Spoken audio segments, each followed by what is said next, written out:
I am honored to work, learn, and live on the unceded traditional territories of the Squamish, Tsleil-Waututh, and Musqueam First Nations. Welcome to the Leading Presence podcast. I'm your host, Geraldine.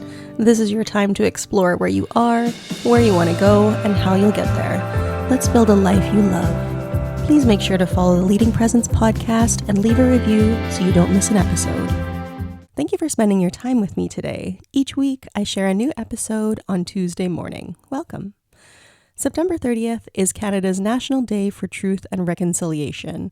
It's really a day where Canadians are reminded to learn about First Nations. It's an opportunity to support cultural dignity and respect. During a recent conversation I had with a First Nations woman, she explained to me that she didn't grow up speaking about herself. It wasn't a part of her culture.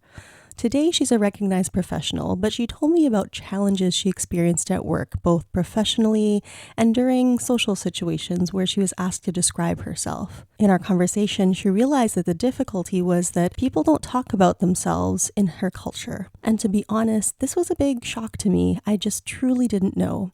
This episode explores how to talk about yourself even if you didn't grow up sharing your thoughts and feelings this way. It was also developed to honor this year's National Day for Truth and Reconciliation. Let's talk about cultures that don't talk about themselves, because if you're feeling this awkwardness or discomfort about speaking about yourself, you deserve to know that you're not alone. In Sweden, Denmark, Germany, Norway, and Finland, for example, small talk is actually considered a waste of time. And when you're asking about the weather, even though it doesn't matter to you, that conversation can feel ridiculous. The information certainly doesn't help you get to know the person you're speaking with. You're just saying words to fill the silence. So why ask at all? Then there are Asian and Nordic countries where they're comfortable with silence. In those cultures, pauses in conversation are considered a respectful exchange for calm energy. It's really an opportunity for each person to consider a response, think about what they want to say, or even just reflect on the information you've provided. Just because somebody's quiet for a moment doesn't mean that they don't have anything to say. Sometimes they're just thinking of the best way to communicate something to you. It's like that moment where you're telling a story and suddenly you can't remember the name or place or a dish that you tried for the first time. And you can imagine it so well in your mind, but it's just genuinely hard to name or fully describe at that time. It doesn't take away the fact that you want to tell somebody about it. So when you're telling someone about this particular detail that you have in your mind, you can picture it. You don't want to skip over it. You want somebody to know the details. You just can't think of it at that moment, or you can't think of the best way to describe it for a moment. When we ask someone to speak about themselves, we're inviting them to be vulnerable with us. It's a moment where you can build trust by opening the conversation and listening to their response. So the next time you're having a conversation with someone, think about the silences that you share. Did you give that person a moment to think about what you said? Or do you think it might have felt like a rapid fire question and answer period? I've certainly experienced this myself with someone very eager to get to know me. And in that exchange, I felt so uncomfortable that I really lost interest. We got to know each other over time because it was important to us professionally, but it was quite shocking to be attacked with so much information and interest at once. It was overwhelming, and I just felt so uncomfortable. Having said that, let's discuss how to overcome the challenge of talking about yourself. I have 4 tips for you. So first of all, say the word I more than you say we. This is one of the most difficult things to overcome because it means you're talking about yourself. You're not talking about a group of people, how they felt, and what they decided to do. No, you're focused on what you were thinking, what you planned, and what happened from your perspective. So while it's helpful to share information about the situation, the person you're speaking with, they really want to hear your thoughts. Think about it this way. Currently, there's a strike in Hollywood going on, and there's a lot of writers, producers, and actors giving their opinions. So when you hear interviews from those people, do you really need them to tell you how everyone feels? Are you watching or listening to figure out whether people are upset? You likely already know that people are upset, and you're watching or listening to learn what this particular person is thinking or feeling. So imagine going to watch an interview and hearing this person describe what everyone else is thinking. While that's important context, you might be left thinking, so then what did you think? Like, why did I even watch that? In this situation, it's your turn. Whether you're explaining what happened in a situation or talking to someone for the first time, rather than focusing on what most people were doing, focus on what you are doing. Avoid saying things like, we were in these places doing these things.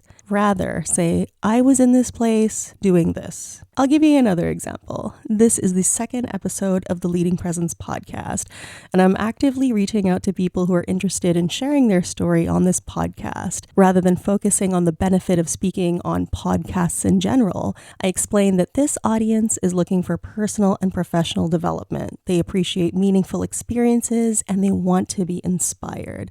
So rather than focusing on what other people do, think about what you do. This way, when you speak to someone, your conversation is really focused on you. My second tip to overcoming the challenge of talking about yourself is to explain your thought process. When people want to get to know you, they're interested in more than just what you do. They want to know why you do things. And part of expressing why you do the things the way that you do is by explaining what you were thinking at the time. I can understand this sounds a bit scary. Not everyone wants to reveal their thoughts, certainly not all their thoughts. But consider my example of reaching out to people for the first time, inviting them to be interviewed on this podcast. I've reached out to people who are successful in their fields, but here's the thing. Trust is really built on struggle. So whether your struggle is to show up or to provide a response that you're comfortable with, we connect with those challenging moments and continue to show up for one another. So when I ask people to be interviewed on the Leading Presence podcast, they're really trying to connect to you. You're getting ready for work, you're taking a walk, you're cooking dinner. I'm giving them an exclusive opportunity to open up and share their struggles, lessons, and their successes with you. And then you get to hear a little bit about their background. When someone shares their story, they have an opportunity to grow themselves, and those who listen can grow even farther. When you communicate with people, consider telling them about your thought process. Why did you do something? Or why did you want something? It's a way to share information about yourself that allows the person to connect with who you are. The next tip to overcome the challenge of talking about yourself is to practice and master the skill. You're simply not alone. Not every culture welcomes people to talk about themselves. Remember my example from the beginning of this episode. I didn't know that First Nations people don't talk about themselves in their culture. So it's okay if it doesn't feel natural. It doesn't feel natural for many of us.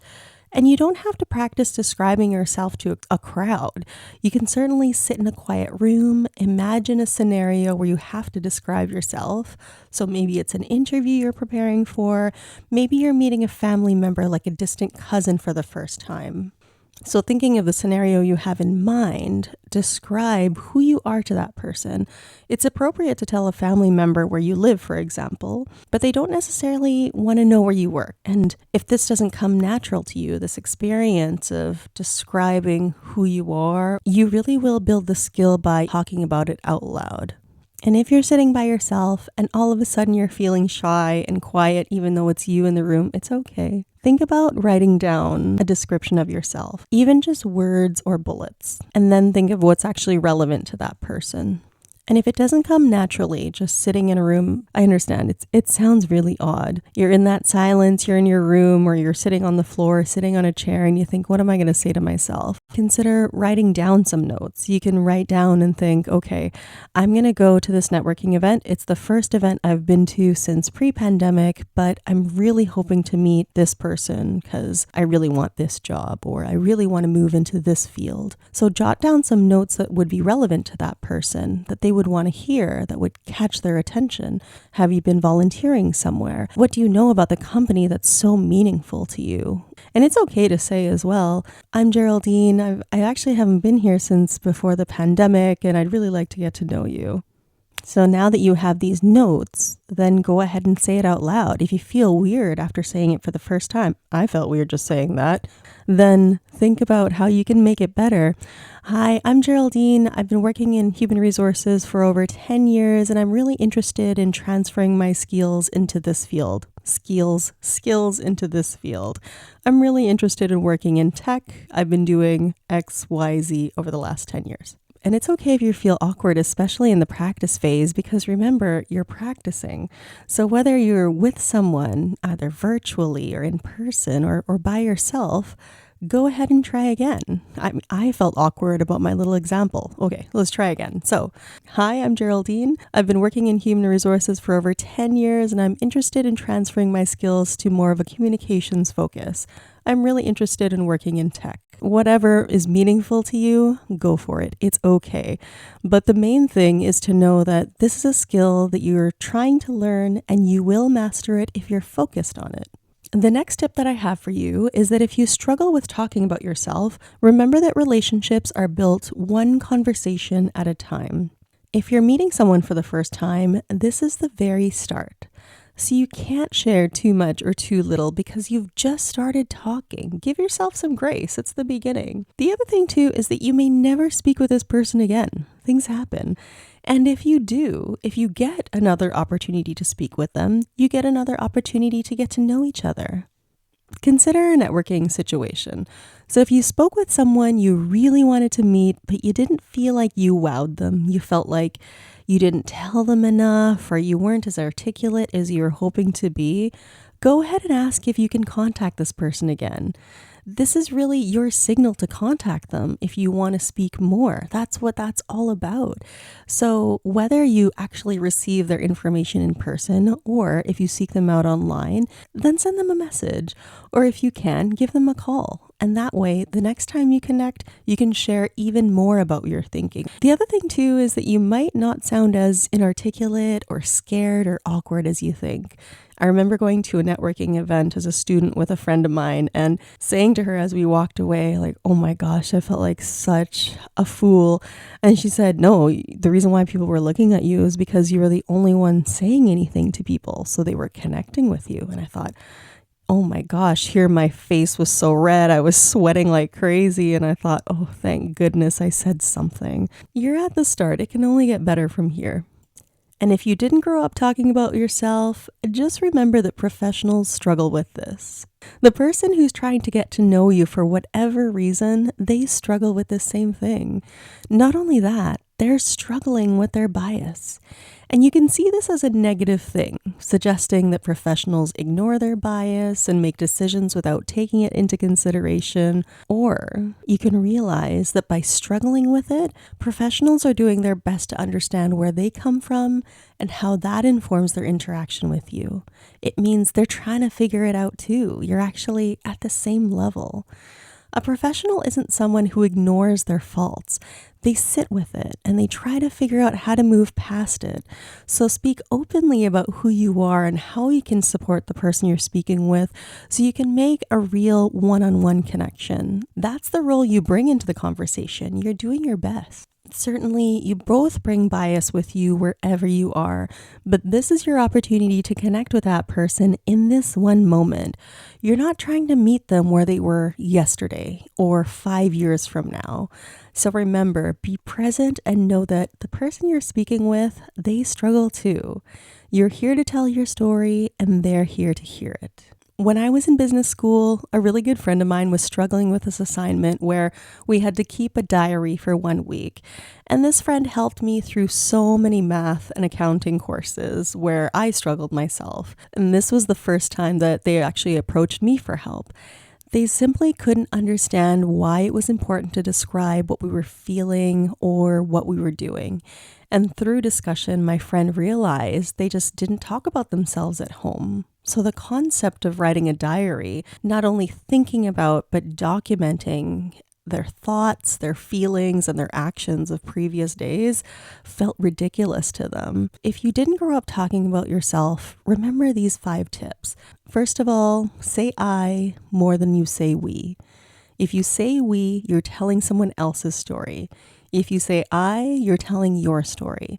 Number 2, explain your thought process. By sharing what you were thinking, your thoughts connect with the person you're speaking with in a different way than your actions do. Number 3 is to master the skill.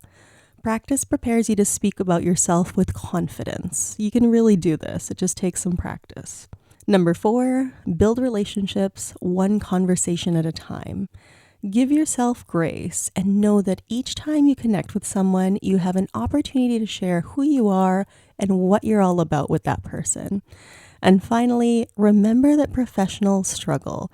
The person you're speaking with is likely struggling with their own background and their own bias, but they want to learn about you. So it's okay. You're doing your best, and so are they. Thank you for sharing your time with me today. I hope this episode helps you tell your story with confidence. If you know someone who struggles with telling their story, please share this episode with them. Until next week, take good care.